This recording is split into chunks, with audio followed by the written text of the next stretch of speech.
ओम शांति। आज 19 जुलाई 2021 के साकार महावाक्य। बाबा बोले, मीठे बच्चे, जीते जी इस शरीर से अलग हो जाओ। अशरीरवान बाप को याद करो। इसको ही कहा जाता है डेड साइलेंस। मीठे बच्चे, जीते जी इस शरीर से अलग हो जाओ। अशरीरवान बाप को याद करो। इसको ही कहा जाता है डेड साइलेंस। आज का प्रश्न, तुम बच्चे अभी अपना फाउंडेशन मजबूत कर रहे हो। मजबूती किस आधार से आती है? फिर से सुनते हैं प्रश्न। तुम बच्चे अभी अपना फाउंडेशन मजबूत कर रहे हो। मजबूती किस आधार से आती है? उत्तर, पवित्रता के आधार से। जितना जितना आत्मा पवित्र अर्थात सच्चा सना बनती जाती, उतनी मजबूती आती। बाबा अभी स्वराज्य का फाउंडेशन इतना मजबूत डालते हैं जो आधा कल्प उस फाउंडेशन को कोई हिला नहीं सकता। तुम्हारे राज्य को कोई छीन नहीं सकता। गीत है ओम नमः शिवाय। ओम शांति। बाबा कहते हैं, मुझे याद करो अर्थात अशरीरी बनो अर्थात डेड साइलेंस। बाबा कहते हैं, मुझे याद करो अर्थात अशरीरी बनो अर्थात डेड साइलेंस। जैसे मनुष्य मरते हैं तो डेड साइलेंस हो जाती है। कहते हैं, इनका शरीर शांत हो गया। शरीर और आत्मा अलग हो गई, खत्म हो गया। यहाँ भी तुम बच्चे जब बैठते हो तो इसको डेड साइलेंस कहा जाता है। जीते जी अशरीरी बन जाओ। और क्या करना है? अपने को आत्मा समझो, बाप को याद करो। तुम जानते हो यह सच्ची शांति है। वो लोग क्या करते हैं? शांति को नहीं जानते। डेड साइलेंस का अर्थ तो जानते ही नहीं। डेड साइलेंस क्यों कहते हैं? याद दिलाते हैं वह मर गया, शांत हो गया।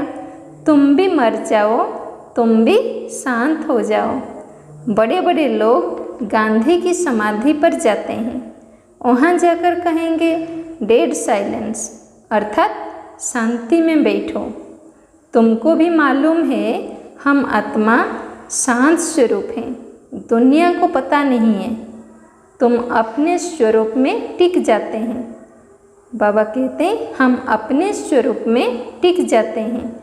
हमारा स्वधर्म है शांत। हमारी आत्मा शांत स्वरूप है।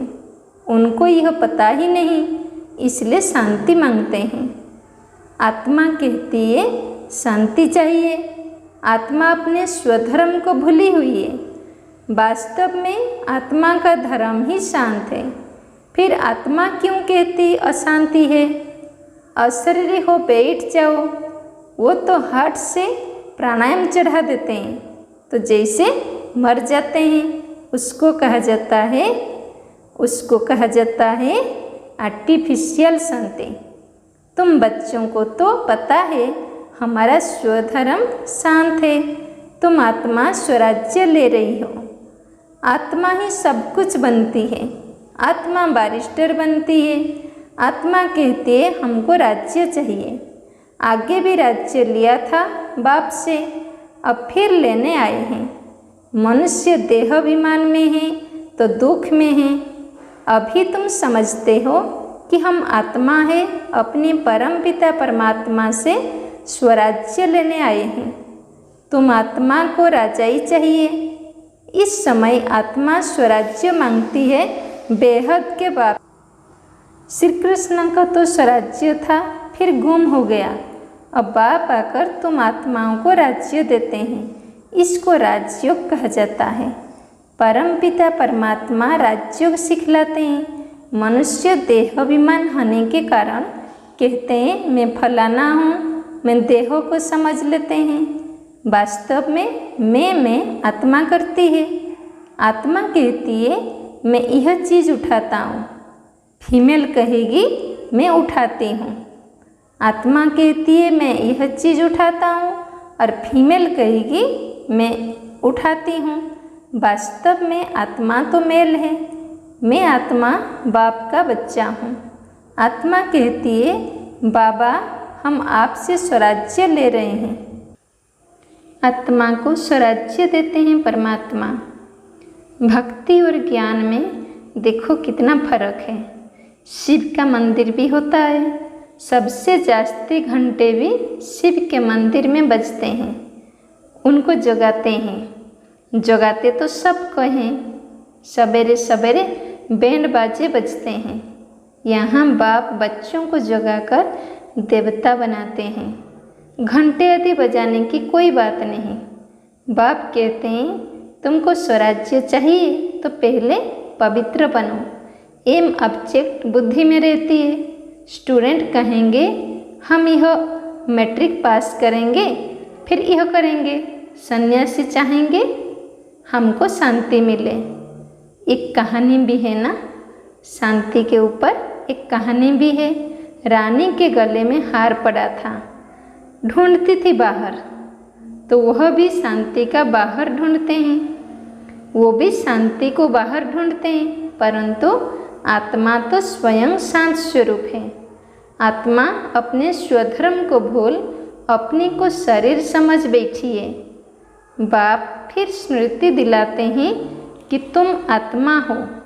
तुम आत्मा ने 84 जन्म भोगे हैं। यह बातें दूसरा कोई समझा ना सके। बाप कहते हैं तुम अपने जन्मों को नहीं जानते हो, मैं बताता हूँ। तुम हो ब्रह्मा कुमार कुमारियाँ। बाप ने समझाया है सिपाही पवित्रता के ज्ञान की धारणा हो नहीं सकते। कहते हैं ना शेरनी के दूध के लिए सोने का बर्तन चाहिए, तो इसमें भी सोने का बर्तन चाहिए।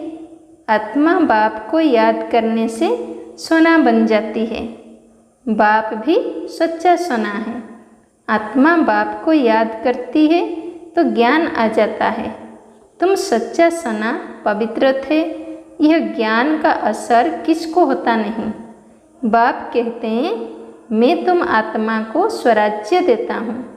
यह स्वराज्य मिलेगा तब जब पुरानी सृष्टि का अंत और नई सृष्टि की आदि होगी। मनुष्य को हद की राजाई है। बेहद की राजाई मनुष्य को कभी मिलती नहीं। विश्व का मालिक बन न सके। तुम बनते हो, हम बच्चे बनते हैं। किसके द्वारा? बाप द्वारा। भगवान बाप को ही तुम्हारे 84 जन्मों का मालूम है। देवताएं अपने जन्मों को जान नहीं सकते। अगर जान जाएं तो दुखी हो जाएं। क्या सीढ़ी उतरते जाएंगे? ऐसे सोचकर आगे का सोच कर वो दुखी हो जाएंगे। क्या आगे भी ऐसे सीढ़ी उतरेंगे तो राजा का सुख ही गुम हो जाए। यहाँ तुमको पता है, जानते हैं कि हम आत्मा है, इसमें संशय की बात नहीं। एक दो से सुनकर वृद्धि होती जाती है। यह दैवी झाड़, यह दैवी धर्म का झाड़ स्थापन हो रहा है। तुम समझ सकते हो यह हमारे ब्राह्मण कुल का आया हुआ है। इसने पूरी भक्ति की है, फिर ज्ञान, फिर बाप से वर्षा लेने आया है। ज्ञान पूरा होता है, फिर भक्ति शुरू होती है। यह किसको पता ही नहीं है। मकान भी नया और पुराना होता है ना। कच्चे मकानों की आयु जरूर कम होगी। आजकल मकान बहुत पक्के बनाते हैं। भल अर्थक्वेक आदि हो तो भी मकान गिरे नहीं, नुकसान ना हो, बहुत मजबूत बनाते हैं। फाउंडेशन जास्ती पक्का बनाते हैं। अब फाउंडेशन पड़ रहा है स्वराज्यों का। आत्मा के 21 जन्म के लिए राज्य मिलता है। यहाँ की राजाई तो कुछ है नहीं। आज राजाई है, कल किसी ने चढ़ाई की तो क्या होता है? खलास। फाउंडेशन कोई का है नहीं। मनुष्य का भी फाउंडेशन नहीं। आज है कल मर जाए, क्या गारंटी है? कुछ तो ऐसा नहीं है गारंटी। अभी तुम्हारा फाउंडेशन बाबा पक्का डाल देते हैं। जो 21 जन्म तुम राज्य भाग्य पाते हो, तुम्हारी राजाई का पक्का फाउंडेशन पड़ता है। तुमको कोई भी धरती का तूफान हिला ना सके। गीता में भी कहते हैं बाबा हमको स्वराज्य देते हैं जिसको कोई ले ना सके, गिरा ना सके। ऐसी बादशाही देते हैं जो जरा भी दुख की बात नहीं रहती है। आत्मा को कितनी खुशी होनी चाहिए। निश्चय तो है ना? निश्चय नहीं है तो वो स्वर्ग में चलने के लायक नहीं। निश्चय नहीं है तो वो स्वर्ग में चलने के लायक नहीं।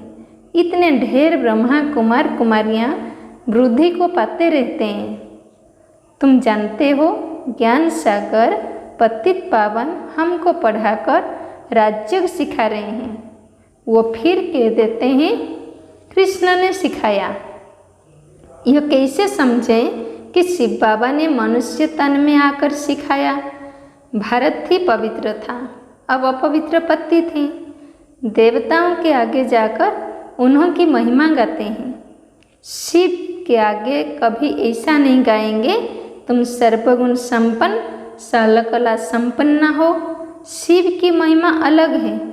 वो ज्ञान का सागर, पतित पावन, सर्व का सद्गति करने वाला, सर्व की झोली भरने वाला भोलानाथ है।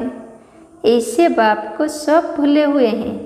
परमपिता परमात्मा को बुलाते हैं कि आकर दुख हरो सुख दो। सुख करता दुख करता तो एक ही है, उनकी ही श्रेष्ठ मत है। वह है श्री श्री भगवान की मत, जिससे तुम बच्चे भी श्रेष्ठ बनते हो। गवर्नमेंट भी कहती है कि भ्रष्टाचारी दुनिया है, अब श्रेष्ठ कौन बनाए? अगर ये भ्रष्टाचारी दुनिया है तो श्रेष्ठ कौन बनाए? पता ही नहीं पड़ता है। समझते हैं साधु लोग बनाएंगे। बाबा कहते हैं देखो क्या समझते हैं, साधु लोग बनाएंगे, परंतु वो तो श्रेष्ठ बना नहीं सकते। ये तो बाप का ही काम है ना। पहले एक राजा के हुक्म पर चलते थे। सतयुग में तुमको अजीर आदि कोई भी नहीं है। बादशाहों में भी ताकत रहती है। अजीर का नाम गाया ही नहीं जाता। तुम समझते हो हमने विश्व का मालिक बन राज्य चलाया था, ऐसे ही जाकर चलाना है जैसे चलाया था। बराबर सतयुग में लक्ष्मी नारायण का राज्य था ना। बाबा कहते हैं बराबर सतयुग में लक्ष्मी नारायण का राज्य था। हर एक को अपनी अपनी राजधानी मिलेगी। कृष्ण को अपनी राजधानी होगी। दूसरे भी राजाएं होते हैं ना, कम से कम 8 तो है ना। फिर 8 हैं व 108 हैं। आगे चल पता पड़ जाएगा। ऐसे नहीं कि जो पिछाड़ी में ज्ञान देता है वह अभी देंगे। जो जिएंगे बाप ज्ञान देते रहेंगे, देना ही है। ड्रामा में नोंद है, परमात्मा का अभी पाठ है। यह ज्ञान देने का पाठ अभी नोंधा हुआ है। बाप कहते हैं आगे चल तुम बहुत समझने वाले हो। दिन प्रतिदिन समझाते रहते हैं।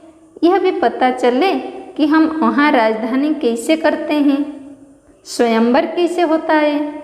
तुम ध्यान में जाते हो, वैकुंठ में जाकर देखते भी हो कैसे वहाँ सोने के महल हैं, सोना ही सोना है। अपने को पारसपुरी में देखते हो, सोने की ईंटों के मकान बन रहे हैं। समझते हैं थोड़ी ईंटें ले जाएंगे। फिर उतरते हो तो अपने को यहाँ देखते हो। मीरा भी ध्यान में अपने को रास करते कृष्ण के साथ देखती थी। तुम सूक्ष्म वतन में जाते हो, वहाँ हड्डी मांस नहीं होता, फरिश्ते बन जाते हैं। ब्रह्मा का भी सूक्ष्म शरीर देखने में आता है, यही फरिश्ता बन जाते हैं। तुम बगीचा आदि देखते हो, यह बाप साक्षात्कार कराते हैं। तुम कहते हो बाबा हमको सुविरस पिलाते हैं, अब सूक्ष्म वतन में तो पिला ना सके। फल फूल वैकुंठ में बड़े फर्स्ट क्लास होते हैं। सूक्ष्म वतन में तो बगीचा नहीं होगा। तुम बताते हो कि बगीचे में गए और फिर वहाँ प्रिंस था, वो तो बैकुंठ हो गया ना। बैकुंठ के वैभव यहाँ मिल ना सके, वहाँ तो फर्स्ट क्लास वैभव होते हैं। बाप कहते हैं हम तुमको बैकुंठ का मालिक बनाते हैं, यहाँ तो दुख ही दुख है। कोई ऐसा मनुष्य नहीं जो ऐसा न कहे कि हे भगवान दुख से छुड़ाओ। दुख में ही याद करते हैं, दुख में ही याद करते हैं। कृष्ण के पुजारी कहेंगे कृष्ण कहो, हनुमान के पुजारी हनुमान की जोई बोलेंगे। यहाँ बाप कहते हैं कि निरंतर मुझ बाप को याद करो। ऐसा याद करो जो अंतकाल कोई की स्मृति न आए। ऐसा हम याद करें बाबा को जो अंतकाल कोई की स्मृति न आए। काशी कलवट खाते हैं, उसमें किए हुए पापों की ऐसी महसूसता आती है जैसे जन्म जन्मांतर की सजाएं भुगते हैं। बहुत पाप किए हैं, इसको कहा ही जाता है पाप आत्माओं की दुनिया। आत्मा पापी है, आत्मा ही बाप को बुलाती है, हे परम पिता परमात्मा, हे परम धाम के रहने वाले शिव बाबा। उनका असली नाम तो एक ही है, वह है आत्माओं का बाप, वह है आत्माओं का बाप। रुद्र के साथ शालिग्राम शब्द सभता नहीं है। शिव और शालिग्राम सभता है। शिव का मिट्टी का लिंग बनाते हैं तो शालिग्राम भी बनाते हैं। पतित पावन तो वही है ना। यहाँ यज्ञ भी रचते हैं। भारत सबसे ऊंचे, परंतु देवता धर्म को भूल गए हैं। तुम्हारा आदि सनातन देवी देवता धर्म है, वो तो चला आना चाहिए। हिंदू कोई धर्म थोड़े ही है। देवता धर्म वाले ही सत्य रज तमो में आते हैं। जब तमो में आ जाते हैं तो अपने को देवता कह नहीं सकते।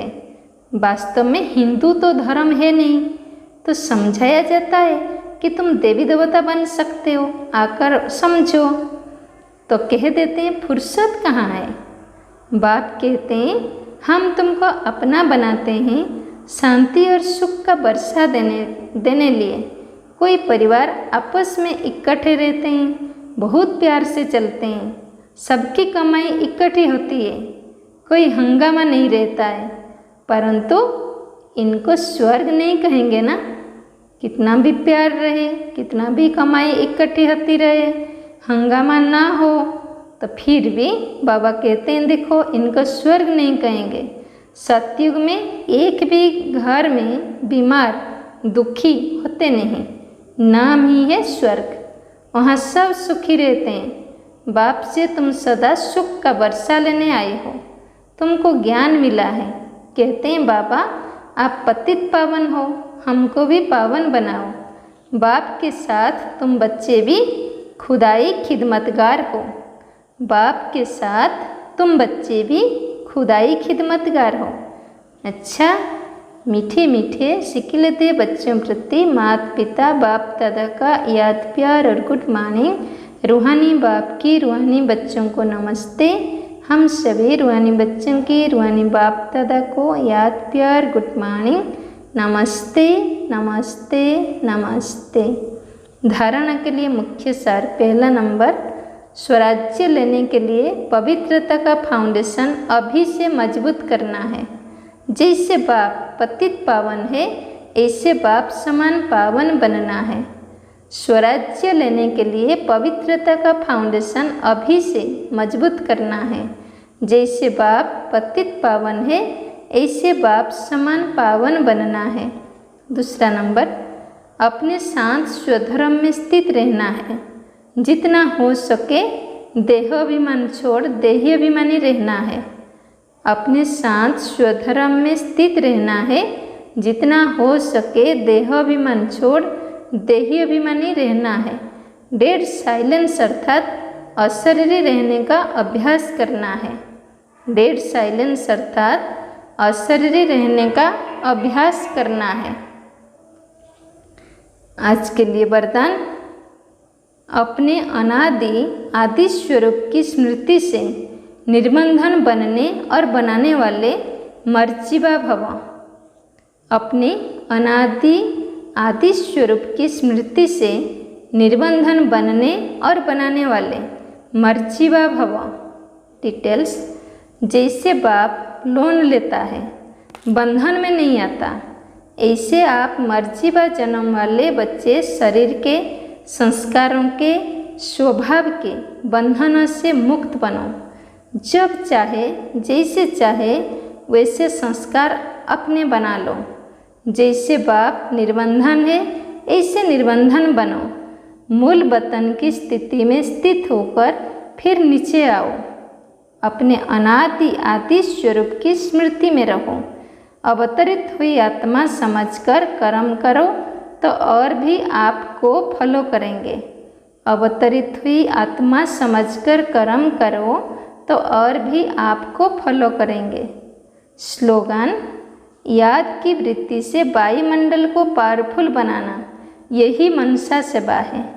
याद की वृत्ति से वायुमंडल को पावरफुल बनाना, यही मनसा सेवा है। ओम शांति।